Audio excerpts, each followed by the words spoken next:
Hello guys, मैं एहसान हुसैन और आप देख रहे हैं मेडिसन मेड कोर्स। आज मैं बात करने जा रहा हूँ हाइपोटेंशन के बारे में। ये क्या होता है, क्या कारण होते हैं इसके, क्या लक्षण होते हैं और इसका क्या ट्रीटमेंट किया जाता है, तो यही सब जानेंगे अपने इस वीडियो में।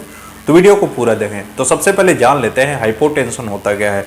दोस्तों, हाइपोटेंशन को आम भाषा में बीपी का लो हो जाना या फिर ब्लड प्रेशर बॉडी का कम हो जाना बोला जाता है। बॉडी का जो नॉर्मल ब्लड प्रेशर होता है 120 mmHg पर 80 mmHg होता है। अगर किसी एडल्ट पेशेंट का इससे कम ब्लड प्रेशर हो जाता है, जैसे कि 90-80 mmHg हो जाता है या फिर इससे कम हो जाता है, तो इसी सिचुएशन को हाइपोटेंशन कहते हैं, यानी कि बीपी लो बोला जाता है। ब्लड प्रेशर कम होने के कई कारण हो सकते हैं, इसका कोई स्पेसिफिक कारण नहीं होता है। कभी कभी ये मेंटल कॉजेज भी हो सकते हैं, यानी कि मानसिक आघात किसी तरह का किसी पेशेंट को लग जाता है, कोई ऐसी बात सुन ली जो वो एडजस्ट नहीं कर पा रहा है, तो इस कंडीशन में भी अचानक से उसको शॉक लगता है, तब भी बीपी लो हो जाता है। या फिर इसके अलावा फिजिकल कॉजेज भी हो सकते हैं, यानी कि किसी तरह का उस पर वर्कलोड पड़ा है, फिजिकल वर्क ज़्यादा किया है, मेहनत ज़्यादा की है, तो थकान होने की वजह से भी लोगों में बीपी लो हो जाता है। इसके अलावा और भी कारण हो सकते हैं, जैसे कि डिहाइड्रेशन। दोस्तों, गर्मियाँ स्टार्ट हो गई हैं, लोग कम पानी पीने लगते हैं, ज़्यादा पानी नहीं पीते हैं, तो उनको डिहाइड्रेशन हो जाता है। तो इस कंडीशन में भी हाइपोटेंशन की प्रॉब्लम हो सकती है। जिन लोगों को डायरियल कंडीशन हो जाती है, यानी कि दस्त आने लगते हैं या फिर वॉमिटिंग होने लगती है, उल्टियाँ होने लगती हैं, तो इस कंडीशन में भी फ्लूइड्स का लॉस हो जाता है, जिसकी वजह से डिहाइड्रेशन हो जाता है और बीपी लो की समस्या होने लगती है, यानी कि हाइपोटेंशन ऐसे पेशेंट्स में भी देखा जाता है। जो लोग कम पानी पीते हैं और समय से खाना नहीं खाते हैं, तो ऐसे लोगों की बॉडी में न्यूट्रिएंट्स की कमी हो जाने की वजह से वीकनेस आ जाती है और हाइपोटेंशन की प्रॉब्लम हो सकती है। जो लोग उपवास रखते हैं ज़्यादा दिनों तक, यानी कि फास्ट रखते हैं, तो ऐसे लोगों को भी ये प्रॉब्लम देखने को मिलती है। जब किसी कारण की वजह से ज़्यादा ब्लड लॉस हो जाता है, यानी कि बॉडी से ब्लड बाहर निकल जाता है, जैसे कि महिलाओं में पीरियड के समय हैवी मेंस्ट्रुअल होता है, यानी कि ज़्यादा ब्लीडिंग हो जाती है, तो ऐसी महिलाओं को भी हाइपोटेंशन की प्रॉब्लम हो सकती है। या फिर किसी एक्सीडेंट की वजह से या फिर किसी सर्जिकल प्रोसीजर के दौरान ब्लड का लॉस हो जाता है, तो ऐसे पेशेंट्स को भी हाइपोटेंशन की कंडीशन हो सकती है। जिन लोगों के ब्लड में हीमोग्लोबिन की कमी हो जाती है, तो ऐसे लोगों में भी ब्लड प्रेशर लो देखा जाता है। तो ये कुछ इसके कारण होते हैं जिसकी वजह से लोगों में हाइपोटेंशन हो जाता है।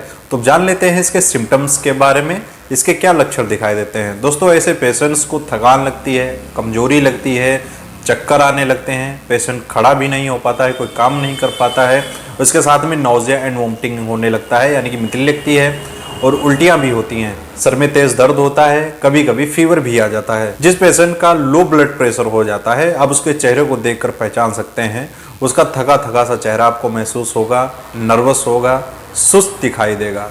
इन सिम्टम्स के आधार पर हाइपोटेंशन को पहचाना जा सकता है और स्पेग्नोमैनोमीटर से देखने पर अगर ब्लड प्रेशर 90-60 mmHg तक मिले या फिर इससे भी कम मिले, तब आपको लो ब्लड प्रेशर समझना चाहिए। तो ये कुछ इसके सिम्टम्स होते हैं जिन्हें देखकर आप पहचान सकते हैं कि पेशेंट को हाइपोटेंशन की प्रॉब्लम है। तो जान लेते हैं इसके ट्रीटमेंट के बारे में। अगर किसी पेशेंट को ये प्रॉब्लम है तो उसका क्या इलाज किया जाता है। सबसे पहली बात, ऐसे पेशेंट्स को कंप्लीट बेड रेस्ट देना चाहिए, उन्हें शांत माहौल पर लिटा देना चाहिए, कोई ऐसी बातचीत नहीं करनी चाहिए जिससे कि पेशेंट डिस्टर्ब हो, शांत माहौल की ज़रूरत होती है। कोई फिजिकल वर्क नहीं करना चाहिए, ज़्यादा देर तक खड़े ना हों। अगर डिहाइड्रेशन हो जाने की वजह से पेशेंट को हाइपोटेंशन हुआ है, यानी कि अगर बॉडी में फ्लूइड्स की कमी हो गई है, पानी कमी हो गई है, तो ऐसे पेशेंट्स को NS 500 ml IV दिया जाता है तुरंत। और इसके साथ ही पेशेंट को ORS दे सकते हैं, जो ओरल रिहाइड्रेशन सॉल्यूशन होता है। इसको पानी में मिलाकर एक घोल बनाकर पेशेंट को ज़्यादा से ज़्यादा मात्रा में दे सकते हैं, जिससे कि पेशेंट का जो बीपी लो हो गया है वो सही हो जाता है। और इसके साथ ही पेशेंट को विटामिन, मिनरल्स और प्रोटीन रिच डाइट देनी चाहिए। ऐसी डाइट देनी चाहिए जिसमें विटामिन हो, मिनरल्स हों।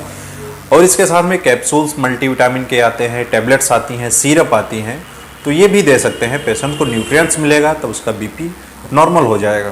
जैसे कि सिरप आती है बिटकोफाल, इसको 2 चम्मच सुबह शाम खाने के बाद देना चाहिए। उसके साथ में कैप्सूल आउट्रिन देना चाहिए, इसको भी दिन में 1 बार तक दे सकते हैं। इसके साथ में कैप्सूल यूनी एंजाइम सुबह शाम खाने के बाद देना चाहिए। और उसके साथ ही पेशेंट को सिम्टोमेटिक ट्रीटमेंट देना चाहिए, जैसे कि अगर हेडेक हो रहा है तो सरदर्द की गोली दे सकते हैं आप, पैरासीटामोल दे सकते हैं। अगर फीवर आ रहा है, बॉडी में पेन हो रहा है तो निमसलाइट दे सकते हैं, फ्लेक्सॉन दे सकते हैं, कॉम्बीफ्लेम दे सकते हैं। ये पेन किलर्स होती हैं जो पेशेंट के सिम्टम्स देखकर आप दे सकते हैं। अगर नाउजिया एंड वोमिटिंग है, उल्टियाँ हो रही हैं, तो पेशेंट को ऑन्डेस्ट्रान टैबलेट खाने के लिए दे सकते हैं। अगर नहीं खा पा रहा है तो इसका ऑन्डेस्ट्रान इंजेक्शन दे सकते हैं, जैसा कि इमसेट आता है, और इसके साथ में एसिला के इंजेक्शन भी आईवी पेशेंट को तुरंत दे सकते हैं। अगर पेशेंट को ज़्यादा चक्कर आ रहे हैं तो चक्कर को कम करने के लिए टैबलेट स्टेमेटिल एमडी दे सकते हैं। इसमें प्रोक्लोरप्राजिन होता है, इसको सुबह शाम या फिर ज़रूरत पड़ने पर पेशेंट को दिया जा सकता है। इतना ट्रीटमेंट देने के बाद पेशेंट को 100% रिलीफ मिल जाता है। अगर फिर भी रिलीफ नहीं मिल रहा है और उसका बीपी लो होता जा रहा है